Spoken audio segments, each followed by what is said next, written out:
tall people. All right, we'll start with an opening statement from Coach.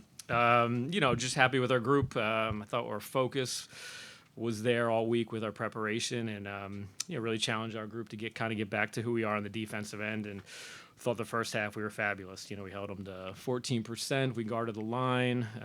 We did a great job playing them without fouling. So, came down here to get one. We got one today, and now we get a chance to compete against Hofstra tomorrow night. If you have a question, please raise your hand, and Ed will get you the microphone. Questions? Front row, 1, 2. Coach, heading into the tournament, you talked about, guys have to start hitting shots, and that just really opens up the offense.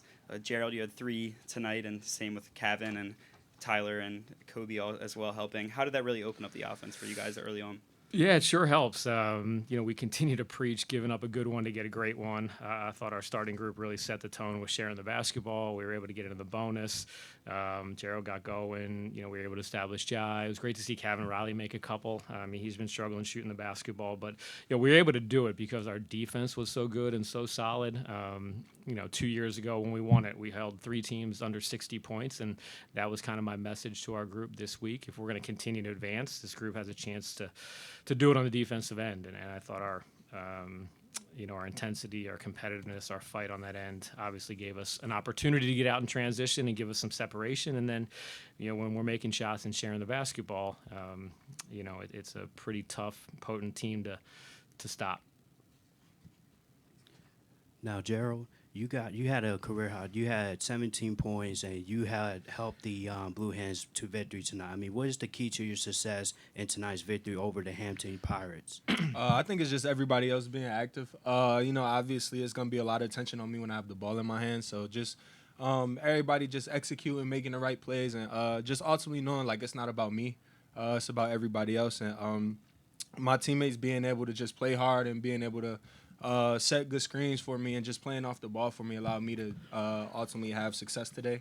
Tomorrow might be somebody else. The next game might be somebody else, and that's the special thing about our team. Daniel? Coach, in the second half especially, you're able to rotate in a greater variety of your rotation. Just thoughts on how the second half looked in that regard, and also maybe what in particular had you going, Kobe Jerome's way. Kobe was able to put in more minutes today than the second half of the season. Yeah, Kobe's been on my mind the last couple of weeks. I think he earned it with how he practiced this week, and I really tried to give him confidence. It gives us another ball handler. It gives us another shot maker, a decision maker. It takes pressure off of Jalen and Gerald. And, I told him I'd shoot around this morning. I was like, be ready to go. I'm going to get you in there. And, I just think he helps us move on the offensive end. And then, the great thing for us is, you're up whatever at halftime, and then you're able to continue to build it. And my mindset was, let's get these core group of guys some rest. We know what's coming tomorrow night. We had a good enough lead. And so, Gerald 16, Jai 16, Cab 22, Niles a couple, 12 minutes. But I was able to get those guys, some rest in the second half. And that group that came in, they played a lot together on the blue team every day. So there's some continuity, there's some familiarity with what we want to do and how we want to play. And, again, they were able to continue to build that lead and, keep it at bay. Kevin?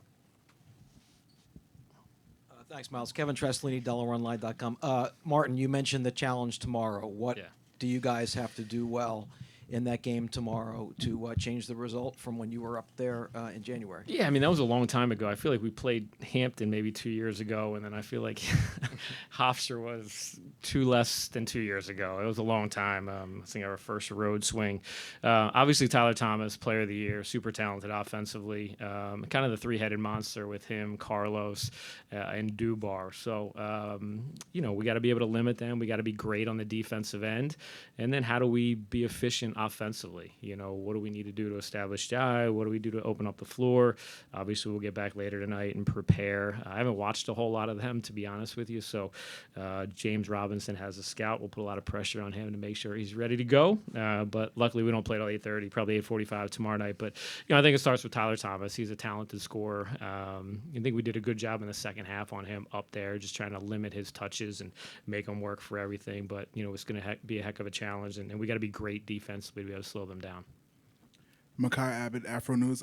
Gerald, you didn't play much in the second half, but you were extremely efficient today. Was there a specific matchup that you were trying to exploit, or just something that you liked today that made you, play as well as you played and efficiently as you played in the first half? I think it just solely coming down to making reads. I know Coach emphasizes just being quick with my reads, my decision makings, and I think that's what ultimately led to my success today. I was quick with my decision making, quick with the ball, and I, in a sense, knew what I wanted to do when I seen the defense give it to me. Questions in the room? Bryce. Yeah, Gerald, and to start the game, you found a few opportunities to get to the basket and make those, and then the outside shot started to come after. Does, making those first few at the rim really expand your confidence to start letting that three-point shot fly? Yeah, I think it definitely does. Just seeing the ball go through the rim with easy shots. I think another thing was free throws for me today. I've been very inconsistent with free throws this season, but I've been working at it every day. So it's a good thing to see the ball go through the hole early, and when you get that, it just boosts your confidence as a player overall. Thank you. And Coach, somebody might ask you this question early, but you guys are taking Hofstra again tomorrow in the tournament, and you guys have faced them before in the regular season. So what kind of adjustments, rotations, and changes do you and the rest of the coaching staff have to make in order to keep Thomas at bay and the rest of the team at bay as well? Well, I'll tell you outside, but I don't want to really tell you what we're going to do to give Hofstra any hints. But, they're super talented offensively. They run their stuff. A lot comes back to Tyler Thomas and Carlos making decisions, a lot of ball screens.